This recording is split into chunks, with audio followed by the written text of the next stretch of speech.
The broadcast is now starting. All attendees are in listen-only mode. Good afternoon and a warm welcome to all. I'm Mridul on behalf of Care Ratings. Welcome you to our today's webinar on cement, laying a strong foundation with renewed demand. Appreciate your time in joining us for this webinar. Let me introduce the speakers for today. We have with us Mr. Amod Khanorkar, Senior Director at Care Ratings, Radhika Ramabhadran, Senior Manager, who would be joining us from our Hyderabad office, and Ashish Nainan again from Mumbai, a research analyst from our industry research team. I would like to inform the discussion, as always, is in form of a presentation which is visible on your screen. In case of queries, you are please requested to key in the questions in the slot provided. We'll be having a Q&A session at the end of the presentation. I repeat, we'll be having a Q&A session as soon as the presentation ends. In case of queries, you are please requested to key in the questions. May I request Amod to begin the session?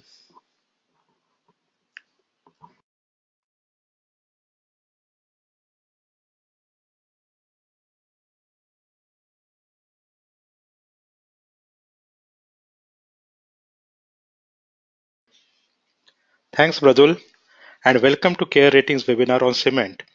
In this webinar, we shall take you through the developments in the cement industry in India with a brief background as to how it has emerged to grow at something like 13 odd percent during the first 10 months of FY 2019. Cement industry has to find mention amongst the power plays during the year. The industry witnessed a paradigm shift over the past 4 to 5 years.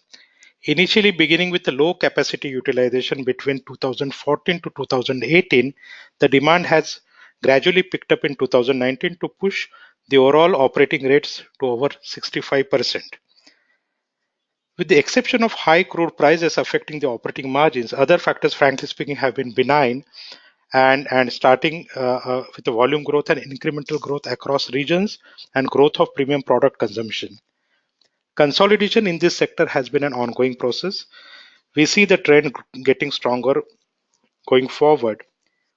The increased demand, the higher capacity utilization has improved the overall outlook for the industry in the current year and couple of years going forward. In terms of growth in capacity, additions during the years have been well below the average capacity addition over the last decade, and we can expect beginning of a new cycle in terms of CapEx in next 2 to 3 years. The high growth has been aided by increased construction activity across the regions on back of government spending, apart from demand from rural housing. Southern region has seen demand growth due to high construction activity across all segments, followed by East, West, Central, and Northern region. This has led to some improvement in realizations in the past, particularly in the month of January and February 2019. But the pricing power has broadly eluded most players as demand continues to be driven by institutional sales, mainly that of infrastructure, and the retail demand buying is just picking up in the largely populated north and eastern regions. But given the continued spending on infrastructure from government, which is evident from the interim budget numbers, we expect the demand growth to persist and the realizations to improve gradually. In terms of some specifics and the numbers, we expect the overall cement production to be around 325 million tons for FY19. We expect the growth for next financial year to be in the region of 6 to 7%, maybe 6 to 8%. And capacity addition during FY 2020, it's going to be, we believe, in the region of about 30 million tons, which would include all that is cement, clinker, and grinding capacity. So these are some of the key numbers, that my colleagues Ashish and Radhika will sort of deliberate upon. Now I'll request Radhika to sort of take over and take through the details of the presentation, please. Thank you. A very good afternoon to all. India is the second largest cement producer after China. China's capacity is at around 3,000 million tons per annum, while India's current production capacity is at 471 million tons. This means an incremental capacity of around 3.5% when compared to the previous year. India is also the second largest cement consumer across the globe and consumes around 7% of the global share. However, when we look at the per capita cement consumption, the cement per capita consumption for India continues to remain very low when compared to the developed nations. India's per capita cement consumption stands at around 210 kgs as against a world average of about 575 kgs. The cement industry is part of the manufacturing sector and plays a pivotal role in the infrastructure development of the country. The industry growth rate is positively correlated with the GDP growth rate of the country.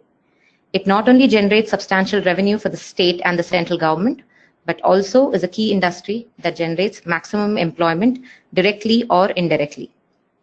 As we all know, cement is one of the core industries. It has become synonymous with construction activity, and the per capita consumption of cement is accepted as an important indicator of the country's economic growth. In terms of quality, technology, productivity, and efficiency, India compares well with the best of the world and is the second fastest growing cement market across the globe. Unlike the global scenario, however, the Indian cement industry is highly fragmented. There are over 280 manufacturing units spread across 100 companies. However, we should also note that the industry has witnessed a consolidation phase at regular intervals. As of now, the top 5 cement companies account for about 48% of the cement market. Each region has around 4 to 5 dominant players. Ultratech leads with a capacity of over 100 million tons per annum, followed by the Wholesome Group, that is the ACC and Ambuja. In terms of installed capacity, Southern region houses the highest capacity. Let us now take a look at the capacity and production levels in our next slide. The current outstanding capacity of cement is around 471 million tons, as I said earlier, while production was around 276 million tons for the 10 months of the current fiscal. This is as against 243 million tons during the 10 months previous year. As we can see, the installed capacities have been increasing year on year and has increased from 402 metric tons per annum to the current level of 471. During the current 10 months, stable construction activity in residential real estate, increased demand from affordable housing, and robust demand from the infrastructure segment have ensured cement capacity utilization improves to around 70%. Capacity utilization levels have been the highest in the last 5 years. Our next slide takes us to the production trend in the last 10 months. The industry has witnessed a robust growth of 13.5% during the current 10 months as against the corresponding period, after having witnessed revival during FY18, backed by government spending on infrastructure. During January 2019 alone, the industry witnessed 11% volume growth. Construction activity picked up in the housing segment across western, eastern, and southern region. The affordable housing scheme for rural and urban areas supported demand for cement in the housing segment. Though floods in the southern states of Kerala, Karnataka disrupted demand during August-September months, it recovered in the following months as reconstruction rehabilitation works picked pace. Northern and central region witnessed higher activity in the infrastructure segment, especially with the elections in the 3 states, that is in Rajasthan, Madhya Pradesh, and Chhattisgarh. When we talk about the regional mix, in terms of capacity, South India has the highest cement capacity in India and accounts for around 32% of the total capacity at around 153 million tons per annum. This is primarily on account of huge limestone reserves present in the region. Andhra Pradesh, Telangana, Tamil Nadu, and Karnataka are the major markets here.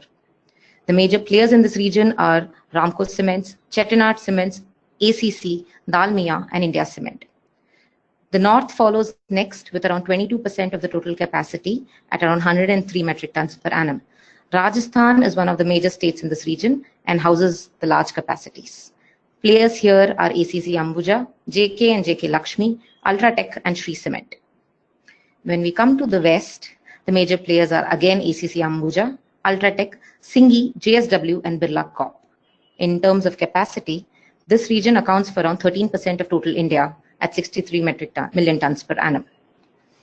If we look at the east, though the capacity in this region was low a couple of years back, the same has increased significantly, and this region now accounts for around 19% of India's capacity at around 91 million tons per annum.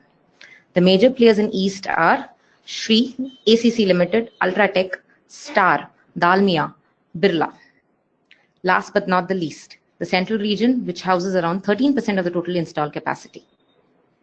The players in central region include Heidelberg, Ultratech, that is the assets acquired from JP, Birla, Wonder, Prism, among others.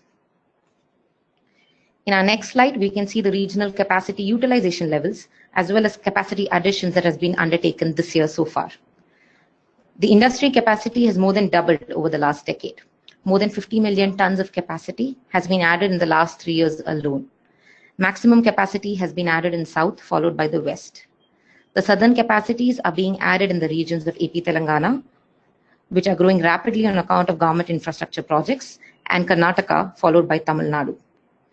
When we look at the completed projects for cement in the current year, we can draw our attention to Ultratech, which expanded in Madhya Pradesh in its Dhar unit.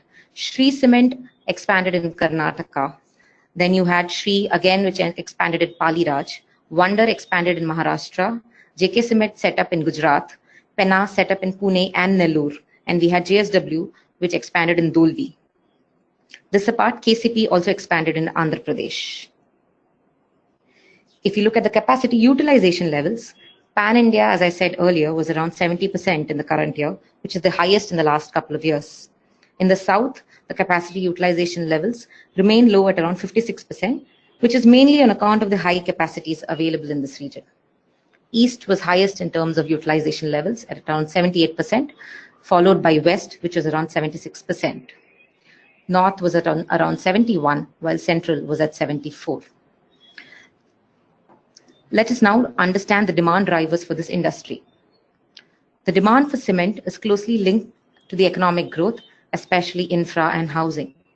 There is a green shoot in the housing segment, but what is more eminent is the fact that so much infra spend does lead to gradual shift towards pickup in housing and real estate. New cities, new commercial centers, more urbanization thus lead to more activity in the real estate and housing sector.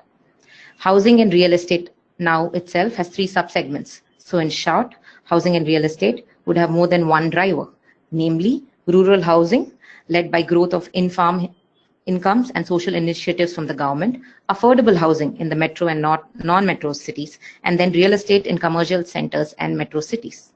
Each of these subcategories now roughly account for 15 to 20% of the total demand for cement, and hence the industry now would have better targeted products and could easily draw confidence when it comes to capex. Then we have the commercial real estate development across the IT hubs, industrial capex, wherein strong demand from the IT sectors envisaged, historically in cities like Chennai, Bangalore, Hyderabad. This is also expected to increase and drive the demand for cement. Then finally, we have the infrastructure and the government-led demand. Investment projected across sectors like road, railways, metros, irrigation ports, etc. The budgetary allocation on infrastructure alone, as per the interim budget, is over 7 trillion rupees. I now request Ashish to continue and take us through the regional demand drivers. Thank you, Radhika.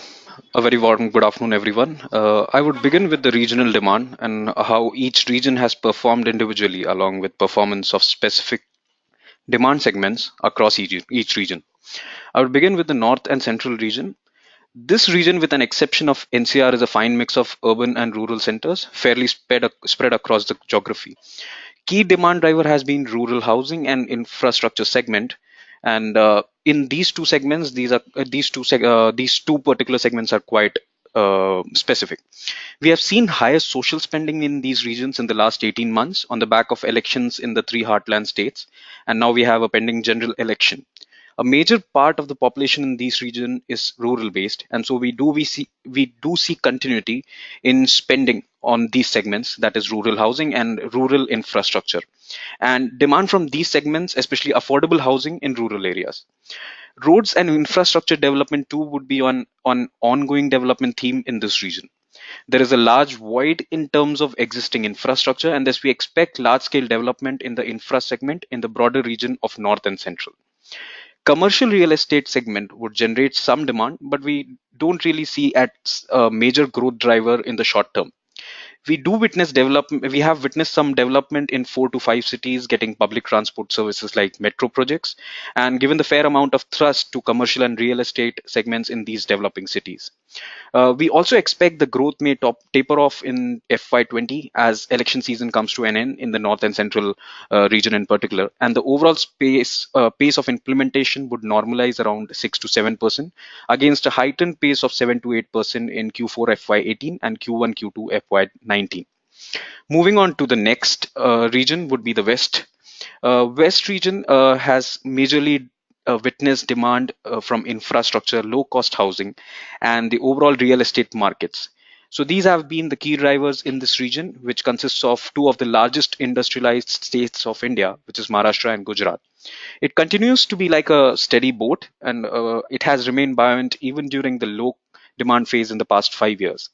This year, it has actually lagged the national demand growth, and that is more or less reflective in the average prices across markets like Ahmedabad and Mumbai. Real estate and infrastructure has been the key driving segments in the western region, but the overall pace has been slowed in terms of volume growth. Moving on to the next region, which would be the eastern region. Now, this is among the sunrise regions as almost all segments have been performing well, be it real estate or commercial development or infrastructure. Part of this has been government spending from respective state government and central governments. We continue to expect that space for growth and development for the industry and pace in volume growth in eastern region would be the highest among the 5 regions going forward, and the region would remain to be competitive of and full of activity within the sector going forward. We do expect more capacity addition, especially in cement grinding units in eastern region. And finally, the growth mover region in India, which is southern region, especially this year.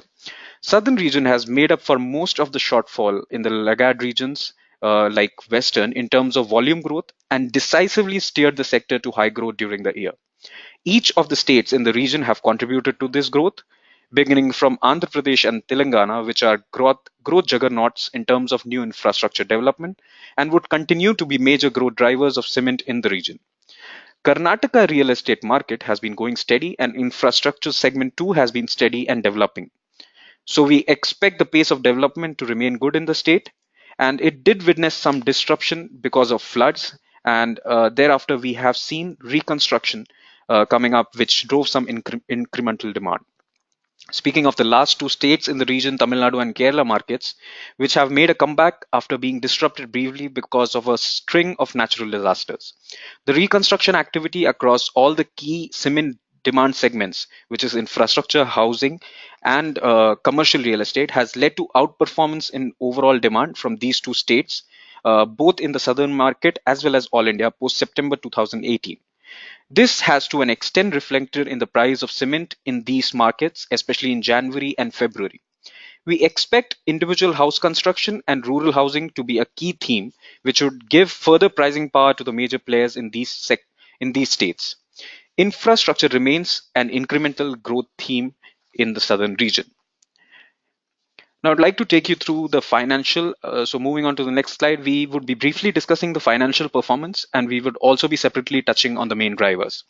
In terms of financial performance, the overall industry has clocked a growth in revenue in the 9-month period in FY19. Some of it has been around 11%.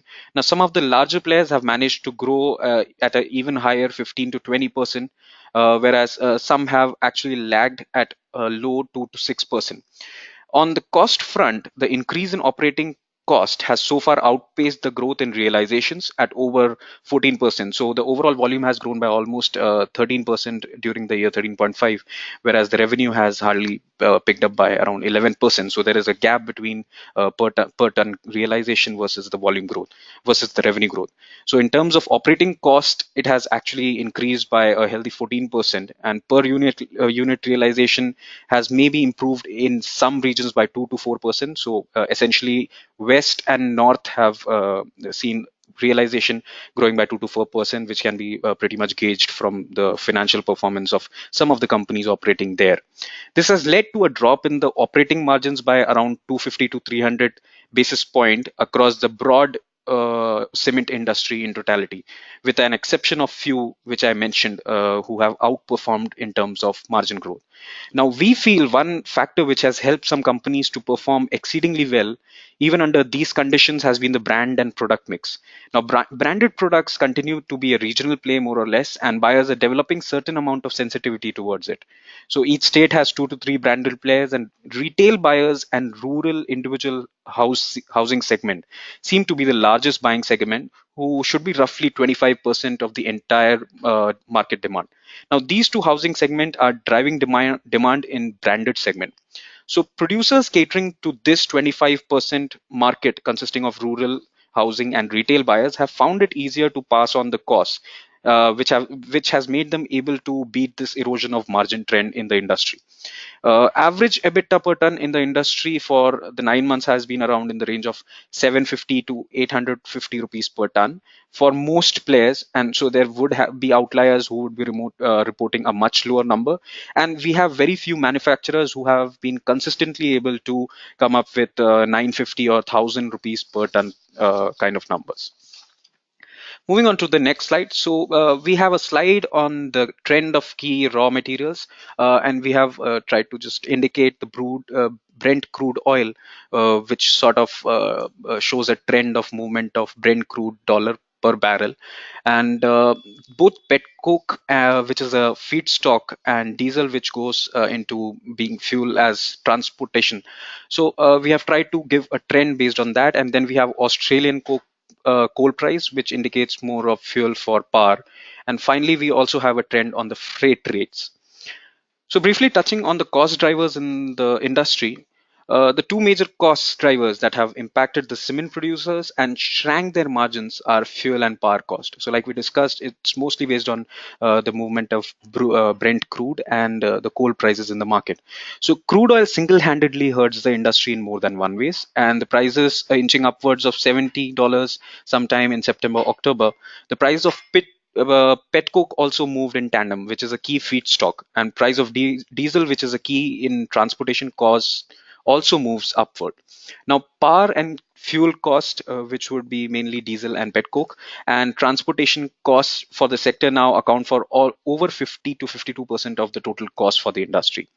Now, what has further aggravated this issue is the non-availability of domestic coal, which has been a cost driver, and which at most times is substituted by import coal, which has traded higher in the past year, over $100 at one point of time, and which has now come down by a bit. Or some companies who didn't have their own captive power plants had to buy power from exchanges, and during shortage of coal, this has been a lately quite expensive affair for these companies to procure power from exchanges, and especially this is during the September October time. On the transportation front, we feel another major cost driver has been availability of rakes from the railways, which too has hurt the industry on the cost front. So the issue of rake would be more prominent for a small capacity player, let's say below 5 million ton per annum sort of cement manufacturer. Now, talking about raw material prices, they have been near steady with a slight uptick in maybe the price of slag. Otherwise, costs for some manufacturers remained high with smaller clinker manufacturing capacity. Slag gypsum prices too have indicated a northward move, but they have been mostly steady with a light uptick in prices. So broadly, if we talk about the financials and the changes in cost, revenue has moved up by 11%. Volume have moved up by close to 13.5%. Operating expenses has moved up at a bit higher, 14.3%. Raw material prices like gypsum, clinker and slag, altogether they have moved by 13% upside, and power and fuel has moved up by way higher, 23.8%, and freight at distribution, which would be mainly transportation cost, has moved up by 17%. So most of this, what this indicates is that the prices have not really moved in tandem with the kind of volume and with the kind of cost which has been increased, cost which has gone up on account of the crude oil and power prices. So similarly, if we look at the price movement in the industry, it has been near steady, and so the only real pickup has happened in the month by the end of January 2019 and February, when we have seen most of the demand, most of the prices actually increasing in the southern region, whereas it has remained near steady in other regions. So I would say in particular, it has been Kerala and Tamil Nadu where the demand is quite strong from the retail buyers, from the individual household buyers, and that has caused the real price increase by somewhere around 40 to 60 rupees on an average per bag. West region, central region, and north have witnessed a 3 to 5% price movement during the year, and east too has witnessed the change in the same range. So now I'll be going back to Radhika, and she'll take forward with the government initiatives and how we have seen traction in budget with increased capital allocation to some regions, and in terms of the overall increase in spending and continuity in the infrastructure. Over to you, Radhika. Thank you, Ashish. The government push on infra and housing spend has led to the robust increase in demand. As we can see, there's been increased capital allocation for the northeastern region. We then have the railways, defense, rural roads, and urban development. Capital outlay for railways and metro projects has increased in the current year. Capital outlay for NHAI, however, has been in line with last year's allocation. You also have the Pradhan Mantri schemes, that is the Pradhan Mantri Gram Sadak Yojana and the Pradhan Mantri Awas Yojana, which has had a significant amount of budgetary allocation. Under the Urban Regeneration Mission, you have the Amrut and the Smart City missions, which have also been allocated a good chunk of the national budget. If you look at the next slide, it is about the challenges this industry faces.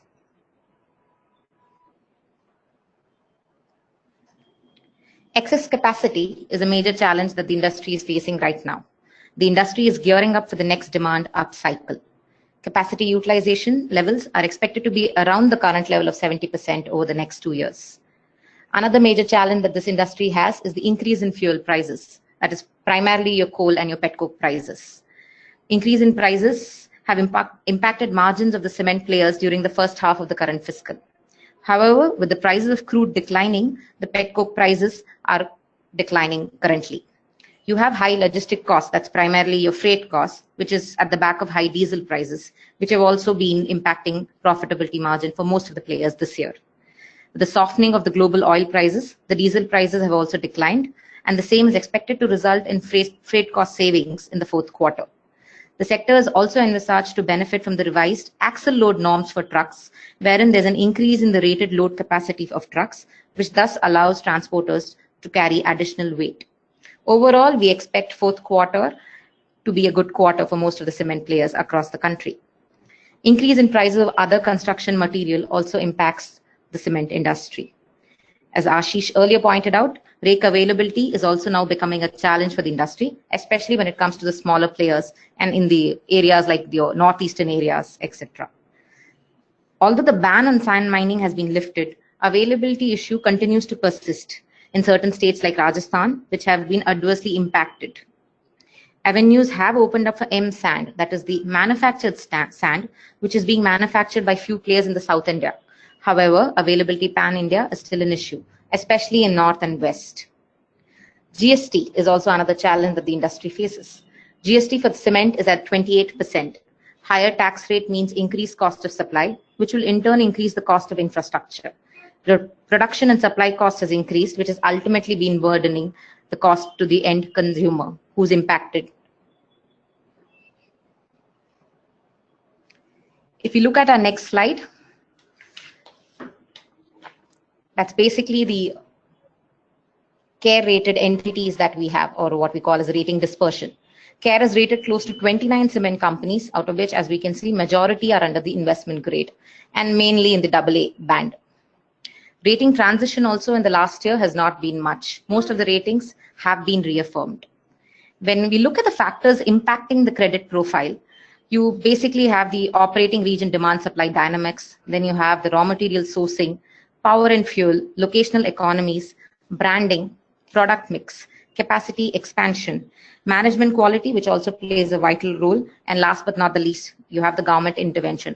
All these are considered as factors which impact the credit profile of cement players across India. If you look at our next slide, that is the way forward. With this industry demand growth and visibility in improvement in realization, we expect cement industry to be among the best performers across manufacturing segments in India. As Mr. Amod earlier pointed out, we expect the overall cement production to be around 320 to 325 million tons by end of this year. Growth for the next fiscal is expected to be close to 6 to 8%, and capacity addition during FY20 is envisaged to be close to 30 million tons per annum, which includes the entire addition, that is your cement, clinker, and the grinding capacities. With this, we have come to an end of today's presentation.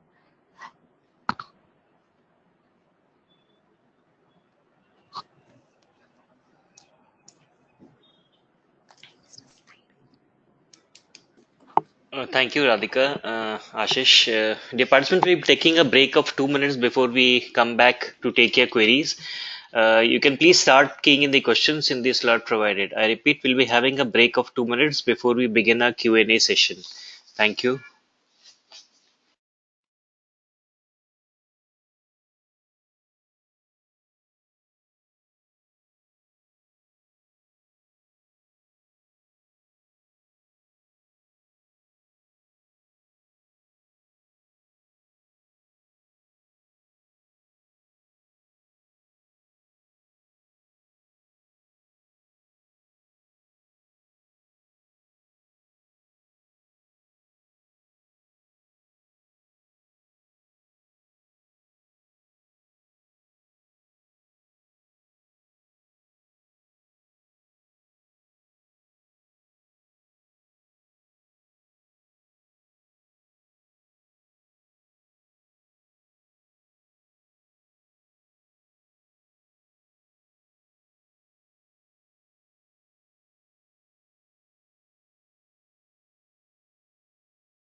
Welcome back.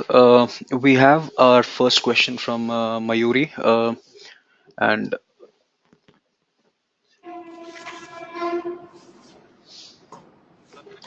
we have our first question from participant Mayuri, and the question is, what is the demand supply assumption taken to arrive at the capacity utilization of 70 for the next 2 years? So what we are understanding is the next year we are going to expect around 30%, 30 MTPA of addition in capacity, and we continue to expect the growth to be in the range of 6 to 8%. And so by going by our numbers, we expect the overall capacity utilization for the industry for the next year to be around 70%, which is more or less in line with the current year's capacity utilization. The next question is from Vineet Manik. The question is, the recent price hike that we have seen, how much sustainable are they for the next 2 years on the back of large capacity additions that we will be witnessing?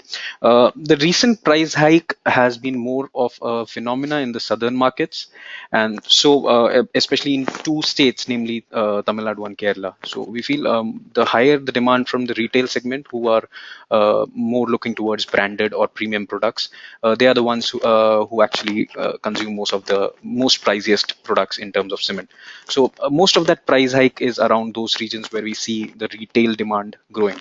Now, we could not really comment on the sustainability of these prices, but right now it's mostly the demand driven by due to reconstruction activity in those regions, and more houses being built around that region, that the prices are moving up. So till the time the retail demand is high or it sustains, we can actually expect the prices to be in those levels or higher.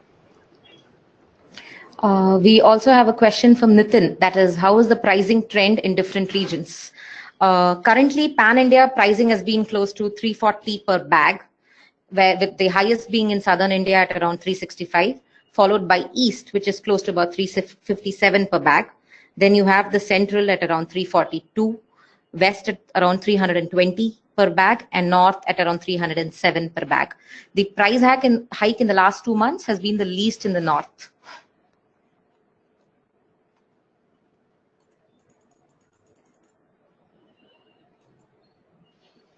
Next question is from Ravi. His question is how much is rural housing and affordable housing contributing to the overall demand?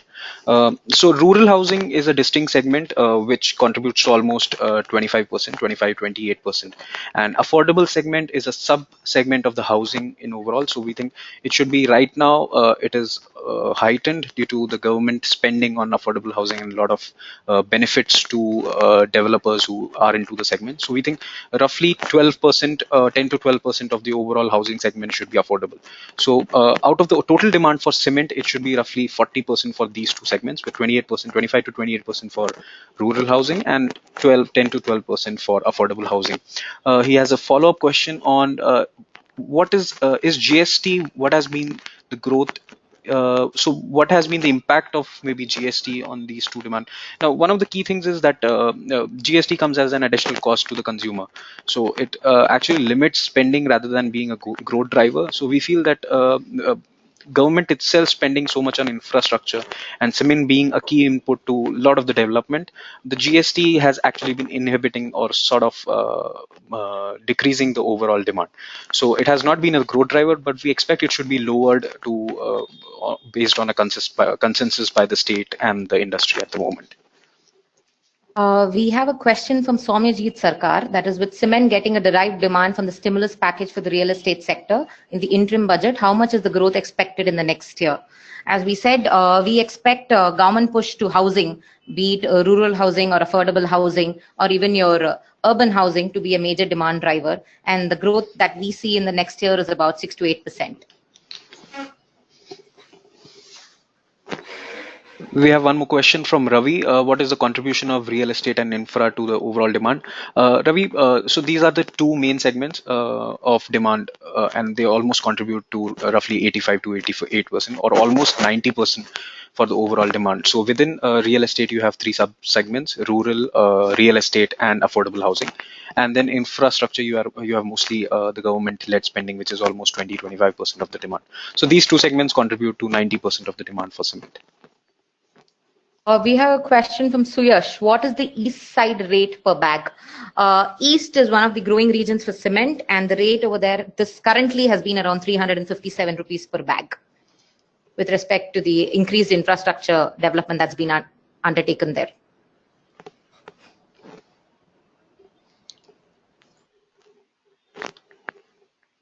We have a question from Trideb Das. And the question is, what is the average EBITDA per ton? Like I said, Trideb, the average EBITDA per ton for the broader industry has been in the range of 750 to 850 per ton this year.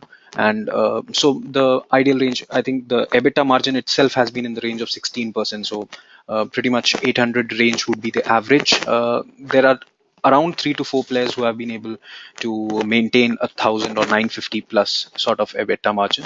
There are quite a few who have made a lot of capex recently, and the capacity has gone up in some of the regions where demand was latter benign, which due to which their EBITDA margin came down a bit low. Additionally, due to higher cost of fuel and power. So, but the average for the industry should be in the range of rupees 800 per ton.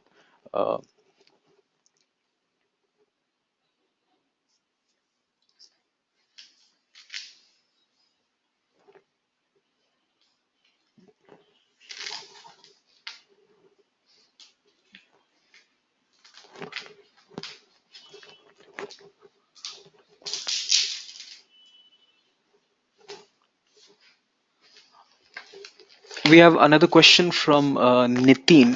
How is the pricing trend in different region?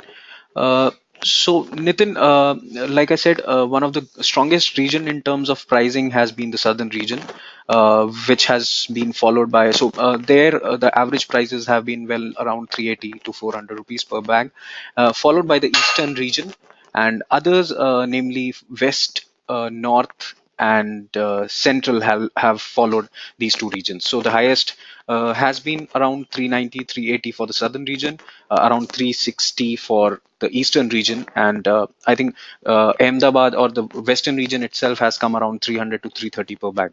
So the pricing has been mostly towards south, which is more a retail driven market, followed by infrastructure, which has actually witnessed some real increase or increase in realization of cement over other regions.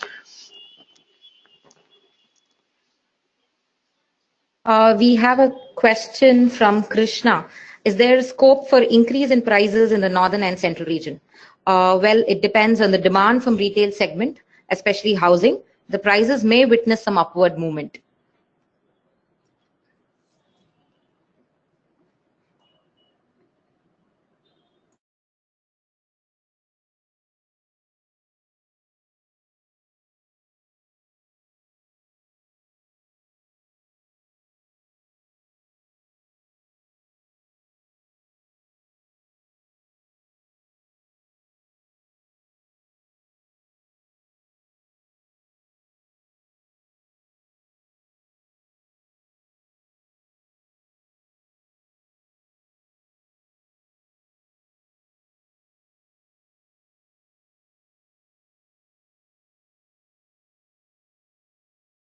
We have another question from Suyash. How will the demand be during the election period?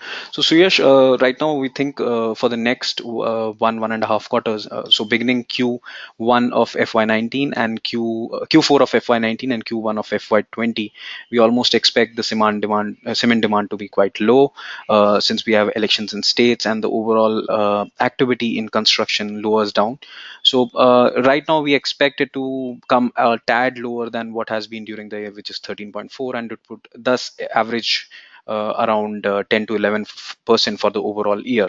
The first quarter of next year would be slower, but thereafter we expect, since it would be followed by a lot of assembly elections across the country, and especially the northern region, which would be aided by the even the budgetary allocations. So the real demand would now kick in starting Q2 FY20, some of it in the second half of Q1 FY20, and most of it going into Q2, Q3, and Q4 of FY20.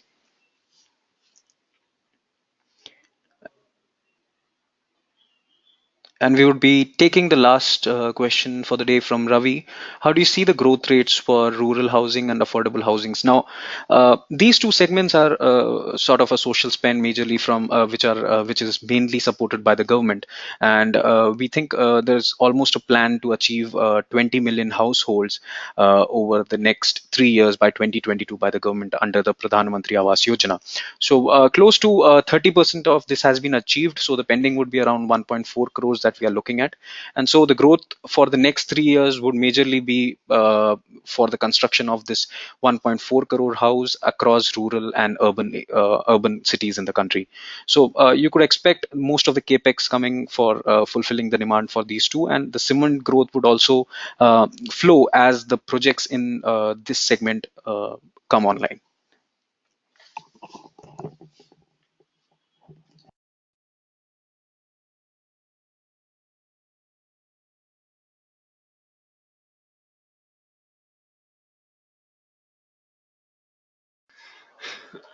Probably that was the last question taken up for the day. For any other unanswered queries, we would try to reply it by email individually to you.